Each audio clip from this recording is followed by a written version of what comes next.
Welcome back to part 4 of my wildlife pond series. Here's everything that's happened so far. I first started building the pond in 2022, and at the beginning of 2023, I finally added plants to the surrounding areas. Later in that year, I noticed a dramatic increase in the wildlife that was using the pond on a daily basis. And so now we begin the year 2024.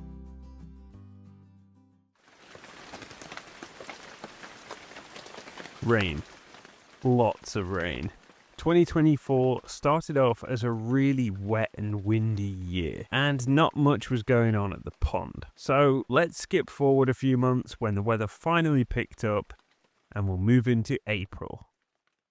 Sunshine and warmer days really started to make the plants around the pond bloom. Flowers began to emerge and the whole landscape started to change. And where there are flowers, you'll almost always find insects, like this red admiral butterfly. It's a really common species here in the UK, and this was one of the first I'd seen of the year. Definitely a sign that the weather was beginning to warm up. Now here it's feeding on a buddleia, also known as a butterfly bush, and you can obviously see why. Bees were also active, taking advantage of the fresh flowers like these chives, or one of my favourites, and that is foxgloves. I just love watching the bees move from flower to flower and crawl their little way inside. Even dragonflies were emerging and leaving behind this, their old skin. And does anyone remember this? It's actually the berry bush that I planted early on in 2023. I'm pleased to say that it's doing really well, although it still has yet to bear any fruit. Now in this clip, I'm actually clearing away a lot of the grass that was growing between the plants, as I felt like they might start to suffocate them, and I really wanted to give this little fruit bush the best chance that it could possibly have to finally grow and to thrive beside the pond. And that evening I spotted lots of activity in the waters of the pond. This is the local newt population, and as you can see in this footage, these are actually males, and I actually watched them as they chased females around the edges of the pond, and I was surprised to see just how many were swimming around. As we move into May, it was clear to see that the birds were becoming ever more active within the garden, feeding on the feeders and just generally active, and even on my tripod. Other insects like these damselflies had also begun to emerge, and the plants were thriving around the pond, apart from maybe one, and that was my spindle tree. As you can see, it's covered in what appear to be cobwebs, but not just any webs. These contain the larval form of the ermine moth. That's right. These are actually caterpillars. Now, because these caterpillars appear in such abundant numbers on the spindle trees, they actually create this webbing to hide and protect themselves from potential predators. They're also completely harmless to the tree, whilst the tree may not completely agree with that. They've absolutely decimated the leaves from this one, but I guarantee it'll be back to full strength once the caterpillars have moved on. Once again, I was really pleased to see so many dragonflies appearing and emerging from the pond, with my favourite of all being this large emperor with its striking blue colours, along with this rather unusual looking Cuculia caterpillar. I'm not sure if I'm pronouncing that correctly, but we'll see him again later. I've always maintained the fact that I want my wildlife pond to have a wild feel. This year, some things got a little bit too out of hand, and so I definitely spent a lot more time taking away various plants and also reintroducing a few new ones. I was actually given this pond plant by somebody I know, but I can't work out what it's called or remember what they told me. So if any of you know, then please leave a comment down below. I'd be interested to know if I've done the right thing in planting this new plant. Welcome to a different area of my garden. This long grass has fully gone to seed at this point, and I had left it for a really long time just to help with local insects and various wildlife, giving them somewhere safe to live and hopefully feed. However, it had gotten to the point when the grass was so long that something needed to be done about it. And I'm sure even this local robin would agree. Funny that it doesn't have a tail. More on her story later. Whilst this approach looks really destructive, it's actually necessary in maintaining the grass, as if it goes fully to seed, it'll actually turn to hay and then it'll be hard to recover. But not to worry, as there's still plenty of food for the local wildlife. July brought this unusual visitor to the garden. It's a peahen, the female version of a peacock. And yeah, very unusual. Definitely not a native species. And you might be wondering how it got in my garden, but it actually escaped from a nearby home, and occasionally they do that. But don't worry, it's safely returned to where it belongs. I was also surprised to see just how tall this verbascum had grown in my garden. It was well over 7 feet, and personally I'd never seen one grow so tall, not to mention that the caterpillars were still on it and still growing strong.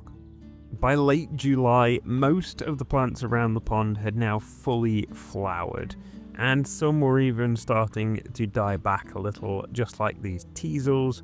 As you can see, the top part is still flowering, whilst the rest of it has already started going to seed. And as the sun started to set on what was a very warm evening, the cooler nights were definitely welcome by the local frog population. I would watch them in the evenings as they would start to emerge from the cooler waters and just waiting on the side, preparing for a night of hunting when they will actually become more active around the pond. One night I even came to check on the pond as I could hear the frogs splashing around. But as soon as I approached, they all went really still and just waited for me to go. As the night draws in, frogs weren't the only ones that were starting to become more active. And it was great to see that the local fox was back in the area. Foxes are one of my absolute favourites, and if you've been following along with the Wildlife Pond series, then you'll know that they've always been present, and whilst I don't see them personally in the day, they're one of the very things that I love to check for on the trail camera. And whilst this particular fox seemed to have a good forage on this night, I did notice that the fox came back again and again over various nights throughout the summer, which is really great to see and great to know that they are using the pond. But as you'll see in this clip, look over the water of the pond. Blink and you'll miss them. But they're a creature that has always enjoyed the pond, and one that I've yet to successfully film in a way that really shows them off. Bats. In this case, the common pipistrelle, the UK's most common bat species. Small in size, but highly acrobatic and skilled hunters. Did you know that the pipistrelle bat only weighs around 5 grams? That's the same as a 20p piece. They're another favourite of mine to see, and I'm so glad that they're enjoying the pond. And as darkness gives way to the light, it's time for the fox to go home, much to the surprise of this local cat. One guarantee in nature is that where there is an abundance of prey, you can always be sure to find a predator. One afternoon, everything seemed calm and quiet by the pond. And yet, this small dunnock started crying out with a call to alert other birds of a predator in the area. Now cast your eyes to the bottom right-hand corner of the screen. This is a sparrowhawk, and it has just made a kill at the pond. Its prey was that of a wood pigeon, a common bird in the area. One thing to remember is that sparrowhawks are actually a really good sign of a healthy bird population. But where there is death, there is also life. Remember the robin with no tail? Well, this is her. I'd seen her gathering nesting material and taking it back to a nearby garden wall. So when she was gone, I quickly installed a camera and hoped to monitor her progress with the nest. But I was amazed to see what happened next. She started by constantly preparing the nest and becoming rather agitated for a few days until finally the first egg appeared. Before long, the second, third, fourth, and even fifth egg was seen inside the nest. Every day I would check in on the nest, eagerly awaiting to see that first chick arrive, until finally one day it started to hatch. And it wasn't long before it was joined by one of its siblings. With 2 eggs now hatched, it was down to the final 3, and that was just a waiting game. The next day, I was surprised to find that the eggs had hatched really early on in the morning when it was still dark outside. As you can see, the mother was carefully tending to her new young, removing the eggshells that were left inside the nest and carefully monitoring all of the chicks inside, constantly keeping them warm and fed. I'd often see her out in the garden, and it was always a welcome sight. I could easily identify her and recognize her from distinctly having no tail. Checking in on the nest became a new daily routine. I'd often stop and just watch the mother as she cared for her young, feeding them, and of course them getting agitated by the lack of space inside the nest, which only became more of a problem as I saw the chicks double and even triple in size, which clearly made it very cozy. Before long, as the chicks became more and more agitated inside the nest, it was finally time for the first chick to fledge. With the first brave little chick out in the world, it wasn't long before its siblings did the same, and one by one I watched as they slowly disappeared from the nest, leaving all but one chick left inside. And finally, after some prompting from the mother, tempting them with food, the last chick finally fledged, and shortly afterwards I was quite sad to see that the mother had one final check to see that all of her chicks had now left the nest.